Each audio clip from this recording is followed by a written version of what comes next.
Good morning viewers, myself doctor Premita Saini. आज हम B Ed first year के pedagogy of social science subject के अंतर्गत एनसीएफ 2005 में जो सामाजिक विज्ञान की स्थिति है उसका नेक्स्ट पार्ट, जिसके अंतर्गत आज हम स्टडी करेंगे सामाजिक विज्ञान में प्रस्तावित ज्ञान मीमांसात्मक ढांचा, यानी वो नॉलेज के कौन कौन से एस्पेक्ट है जो सोशल साइंस के अंतर्गत और साथ ही सोशल साइंस के अंतर्गत एनसीएफ 2005 में सोशल साइंस के ज्ञान को ज़्यादा स्ट्रॉन्ग करते हैं और ज्ञान के उस अवधारणाओं को इंक्लूड करते हैं जो सोशल साइंस सब्जेक्ट में होनी आवश्यक है और जिसकी एक स्टूडेंट को स्टडी करना आवश्यक है।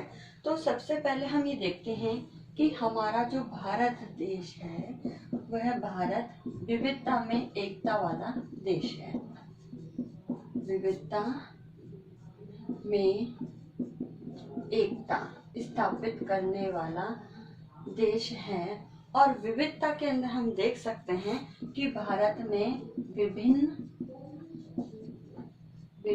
धर्मों, जातियों,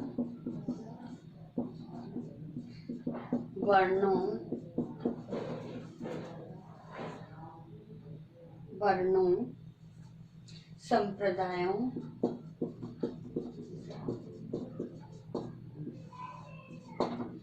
आदि के आधार पर ही हमारे भारतीय समाज की संरचना संगठित होती है।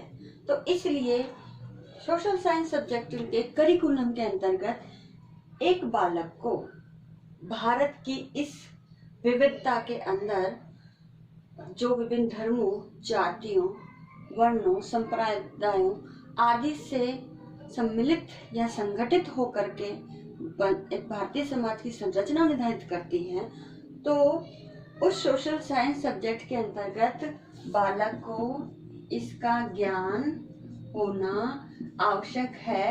इसके लिए इन सभी का उसे अध्ययन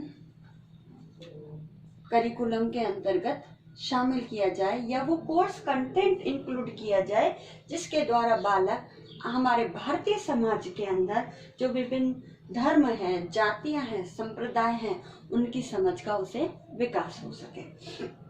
नेक्स्ट, इस विकास के साथ साथ जो बालक है, बालक में राष्ट्रीय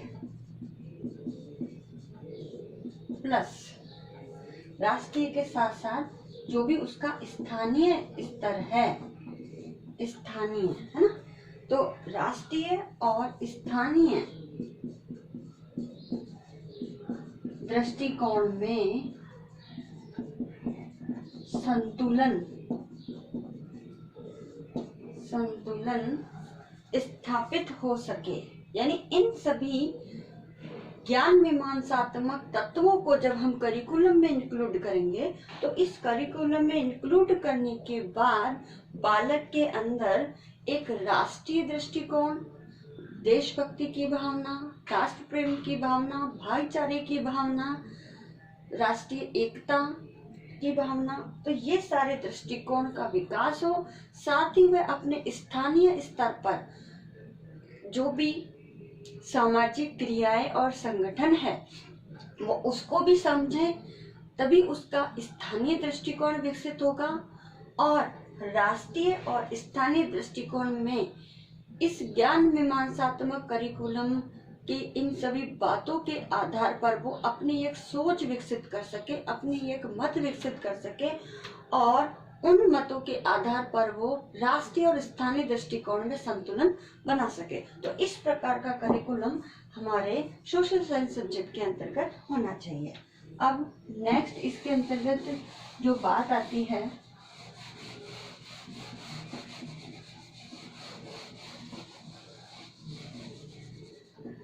वह इस प्रकार है कि अब ये संतुलन स्थापित करने के लिए सोशल साइंस सब्जेक्ट में किन किन बातों को इंक्लूड किया जाए। तो सबसे पहली बात है कि विश्व के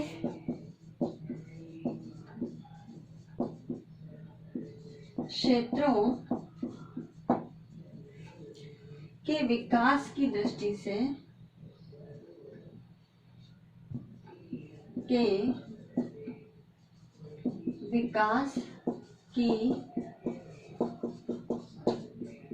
दृष्टि से इतिहास का अध्ययन बालक को किया जाए।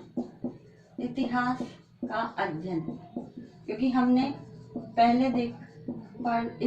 पहले के वीडियो में हमने देख लिया है कि सोशल साइंस सब्जेक्ट विभिन्न सब्जेक्टों का एकीकृत समूह है, जिसके अंदर हम इतिहास, राजनीति विज्ञान, अर्थशास्त्र, समाजशास्त्र, मानव शास्त्र आदि का अध्ययन करते हैं। तो उसके अंदर हम इतिहास के अंदर हमारे विश्व के विभिन्न क्षेत्र हैं, उन क्षेत्रों का विकास किस प्रकार से हुआ है उसका अध्ययन करें। दूसरी बात जो इसमें कही गई है वो इस प्रकार है कि सामाजिक विज्ञान की जो पाठ्य पुस्तक है, सामाजिक विज्ञान की पाठ्य पुस्तक जो बच्चा माध्यमिक स्तर से 10वीं क्लास तक बच्चा पढ़ता है, तो वो जो पाठ्य पुस्तक हो वह जिज्ञासा और बहु अध्ययन के लिए प्रेरित करें।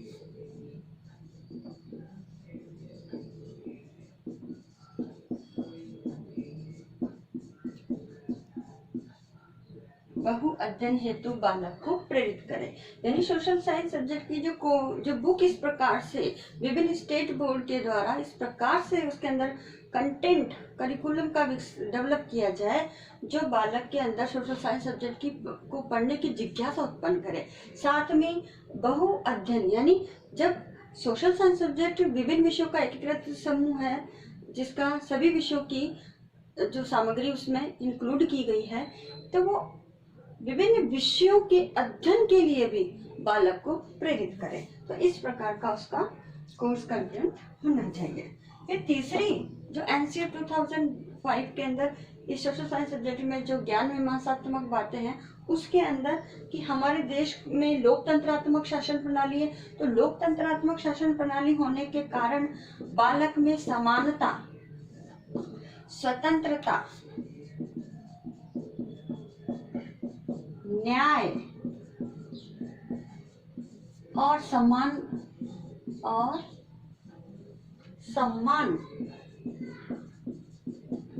क्योंकि आत्मसम्मान बहुत इंपॉर्टेंट बात है, तो बालक के अंदर समानता, स्वतंत्रता, न्याय और सम्मान जैसे आदर्श, ये हमारे आदर्श हैं, जैसे आदर्श,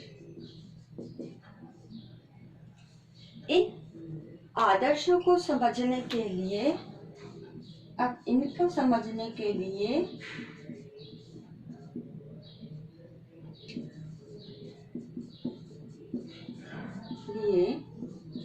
राजनीति विज्ञान का अध्ययन किया जाए।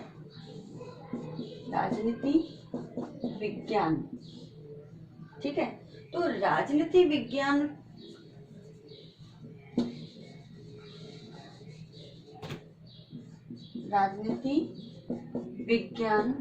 को स्थान, यानी वो इसका अध्ययन इस सोशल साइंस सब्जेक्ट के अंतर्गत किया जाए। तो ये बात एनसीईआरटी 2005 में इसके ज्ञान मीमांसात्मक ढांचे के अंतर्गत की गई है।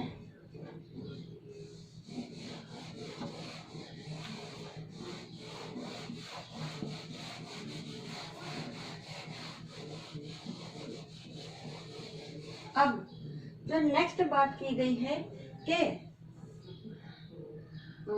चौथी बात, नागरिक शास्त्र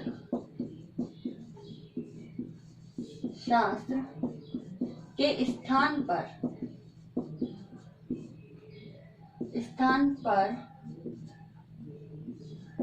राजनीति विज्ञान शब्द का प्रयोग, राजनीति विज्ञान शब्द प्रयोग में लाया जाए, ये उन्हें कहा गया। क्योंकि ऐसा माना जाता है कि नागरिक, क्योंकि जब हम लॉर्ड मैकाले की शिक्षा पद्धति की स्टडी करते थे तो उसके अंदर जो शिक्षा प्रणाली थी वह केवल नागरिकों के संदर्भ में ही थी। तो यानी एक दास्ता का वापस से हमें ऐसे मुंशी तैयार करना, वैसे ही फीलिंग जो दास बना के रखे, और उस प्रकार का नागरिक के अंदर क्या क्या कर्तव्य होने चाहिए, उन बातों पर ही ज्यादा फोकस किया जाता था। लेकिन राजनीति विज्ञान अपने आप में एक राजनीतिक रूप से एक स्वतंत्र देश के नागरिकों की स्वतंत्रता, समानता और न्याय, इन सब का द्योतक है, उसके आत्मसम्मान का, उसके व्यक्तित्व का, उसकी स्वतंत्रता का द्योतक है। तो इसलिए हमें राजनीति विज्ञान शब्द का नागरिक शास्त्र के स्थान पर प्रयोग करना चाहिए। तो ये बात आजादी के इतने साल बाद, आई थिंक लगभग हमारा देश 1947 में आजाद हो गया था। उसके बाद 2005 में जो एक समान पाठ्यचर्या की संरचना की आवश्यकता हमारे पूरे भारत देश में महसूस की गई, तब, क्योंकि इससे पहले हम केवल सिविक्स को ही पढ़ते थे, ठीक है। तो इतने सालों तक आजादी के बाद भी हमने 40-50 साल के अंदर अंदर लगभग इसको पढ़ा, नागरिक शास्त्र के रूप में ही हमने पढ़ा। लेकिन अब ये आवश्यकता महसूस की गई कि हम स्वतंत्र देश के स्वतंत्र नागरिक हैं, तो हमें राजनीति विज्ञान शब्द का प्रयोग सिविक्स अर्थात नागरिक शास्त्र के स्थान पर करना चाहिए। तो ये रिकमेंडेशन प्रस्तुत की गई। फिर जेंडर संबंधी मुद्दे, क्योंकि जेंडर बहुत इंपॉर्टेंट एस्पेक्ट है, तो जेंडर संबंधी मुद्दे, जो भी इश्यूज हमें हमारी सोसाइटी के अंदर जेंडर से संबंधित दिखाई देते हैं, तो जेंडर संबंधी मुद्दों पर जोर दिया जाए, ठीक है। अब जोर क्यों दिया जाए? क्योंकि हमारा इतिहास, यानी इस जेंडर संबंध के अंदर हमारा जो इतिहास है, ठीक है, हमारे भारत देश का इतिहास और हमारा जो समाज है, भारतीय समाज है ना, इतिहास और हमारा भारतीय समाज की व्यवस्थाएं,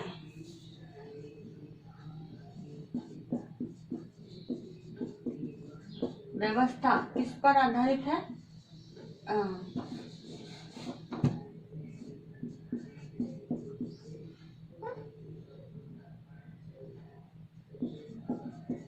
पितृसत्तात्मक, यानी जिसमें मेल को ही ज्यादा महत्व दिया जाता है। तो ये जो पितृसत्तात्मक मान्यताएं हैं, उन मान्यताओं पर आधारित हमारे समाज में जो पुरुष प्रधान समाज का जो एक इम्पोर्टेंस में मानी जाती है कि मेल को ही ज्यादा इम्पोर्टेंस आज तक दी जा रही है, तो इस कारण, क्योंकि जब संविधान द्वारा हमें समानता का दर्जा दिया गया है, हमें हर तरह की स्वतंत्रता दी गई है, तो उसमें मेल और फीमेल दोनों समान हैं। लेकिन हमारी सामाजिक और इतिहास हमारा साक्षी है कि फीमेल को हम प्रोटेक्टेड रखते हैं और सेकेंडरी सिटीजन के रूप में हम देखते हैं। तो इस कंसेप्ट को चेंज करने के लिए इन जेंडर संबंधी मुद्दों में पार्टी यानी समानता को लाने का प्रयास किया गया, और इसी जेंडर संबंधी मुद्दों को फिर हमारे कोर्स कंटेंट में, हमारी पाठ्यचर्या के अंदर पढ़ाया जाना चाहिए, ताकि सोशल साइंस सब्जेक्ट को पढ़ने वाले जो बच्चे हैं वो जेंडर संबंधी इक्वालिटी और पार्टी पर फोकस कर सके। और वो तभी करेंगे जब इसे कोर्स कंटेंट में हम इंक्लूड करेंगे, क्योंकि हमारा इतिहास ऐसा रहा है। मुगल काल जब आया, अंग्रेज जो आए, और जिस प्रकार की हमारी सामाजिक व्यवस्थाएं रही थी, उन व्यवस्थाओं में जो पुरुष प्रधान समाज रहा था, उसमें नारी पर बहुत ही ज्यादा अत्याचार और शोषण किया जाने लगा। वैदिक कालीन और प्राचीन काल का जो समाज था, उसमें तो नारियों को बहुत अच्छा उच्च स्थान प्राप्त था, एक गौरवान्वित, उन्हें सम्मान की दृष्टि से देखा जाने लगा। लेकिन जैसे जैसे मुगल आए और मुगलों के बाद अंग्रेज आए, उन्होंने हमारे देश की नारियों की जो एक तरह से हीन स्थिति कर दी, एक दुर्दशा कर दी। उससे पुरुष प्रधान समाज की जो मान्यताएं डेवलप हुई, हमने उस मान्यताओं को अब स्वतंत्रता के इतने साल पश्चात इन जेंडर संबंधी मुद्दों में इंक्लूड करके समानता का दर्जा स्त्रियों को भी दिया गया, और उसी के आधार पर हम इस जेंडर संबंधी मुद्दों को पढ़ें, जिसमें लिंग के आधार पर जो भेदभाव और अंतर किया जाता है वो कम हो सके और आगे आने वाली पीढ़ी इस जेंडर संबंधी मुद्दों को पढ़कर एक इक्वालिटी का समाज स्थापित कर सके। इसलिए जेंडर संबंधी मुद्दों पर भी इस सोशल साइंस सब्जेक्ट के अंतर्गत इंक्लूड किए जाने पर हमारे एनसीएफ ने जोर दिया है। तो ये कंटेंट भी इसके अंदर होना चाहिए। साथ ही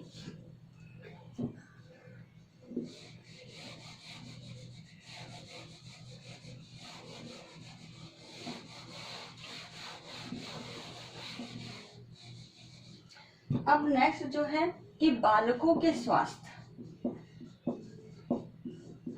बालकों के स्वास्थ्य, विकास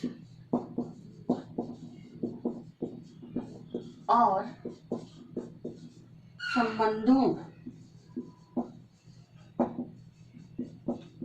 संबंधों के प्रति व्यवहारों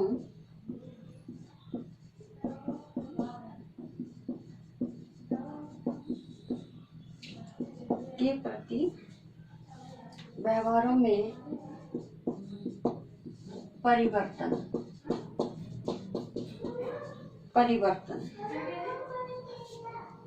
को स्थान दिया जाए।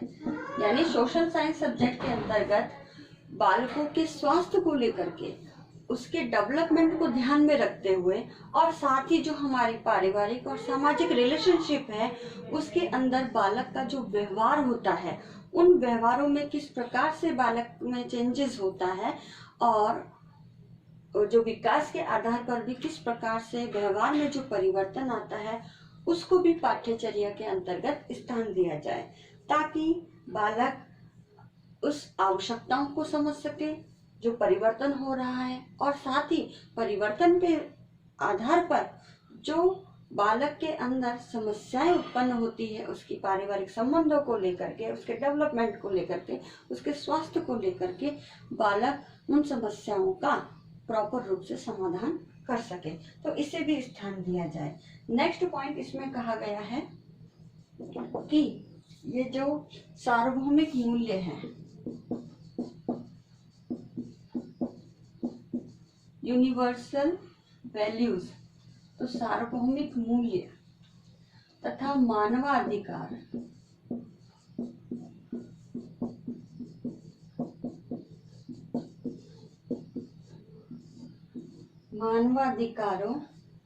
अधिकार के प्रति जागरूकता।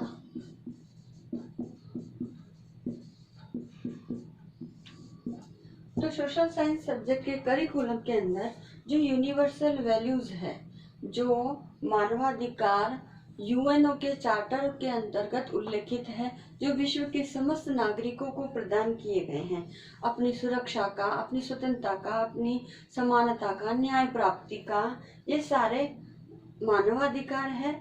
इसके अलावा और भी है। साथ में जो सार्वभौमिक मूल्य है, जो शाश्वत है, अनश्वर है, व्यक्तिगत है, आर्थिक है, राजनीतिक है, सामाजिक है, पारिवारिक है, तो ये सारे जो मूल्य सार्वभौमिक है, विश्व के सभी नागरिकों के लिए वैल्यूज का होना बहुत ही इम्पोर्टेंट है। तो इन सभी मूल्यों को और मानवाधिकारों के प्रति जागरूक बनाए रखने के लिए भी इन कोर्स का, इससे संबंधित जो कंटेंट है, विषय वस्तु है, उसको भी सोशल साइंस सब्जेक्ट के अंतर्गत हम इंक्लूड करें, ताकि जो भावी पीढ़ी है उसके अंदर मानवाधिकारों के प्रति जागरूकता विकसित हो, वो अपने अधिकारों के प्रति सचेत रहे, साथ ही उसके अंदर मूल्य हो, मूल्यों का विकास हो, ताकि जो समाज की संरचना, चाहे वो राष्ट्रीय हो या वैश्विक समाज की संरचना में अपना अमूल्य और अभूतपूर्व योगदान दे सके।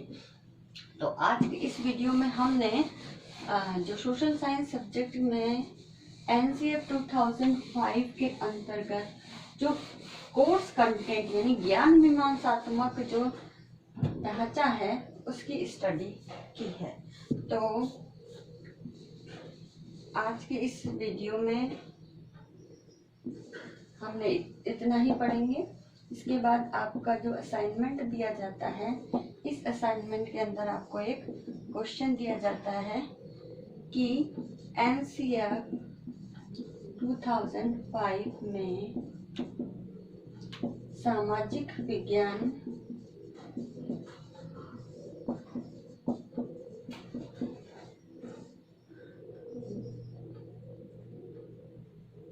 सामाजिक विज्ञान के प्रस्तावित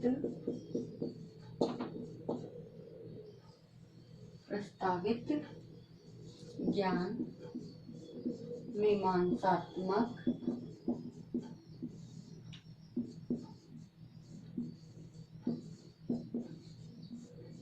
ढांचे को स्पष्ट कीजिए। तो आज की इस वीडियो में इस असाइनमेंट को आप अपने होमवर्क में कीजिएगा और इस कोरोना महामारी के दौरान आप अपने घर में रहिएगा, सुरक्षित रहिएगा। आई होप ये वीडियो आपके लिए यूजफुल होगा। So thank you.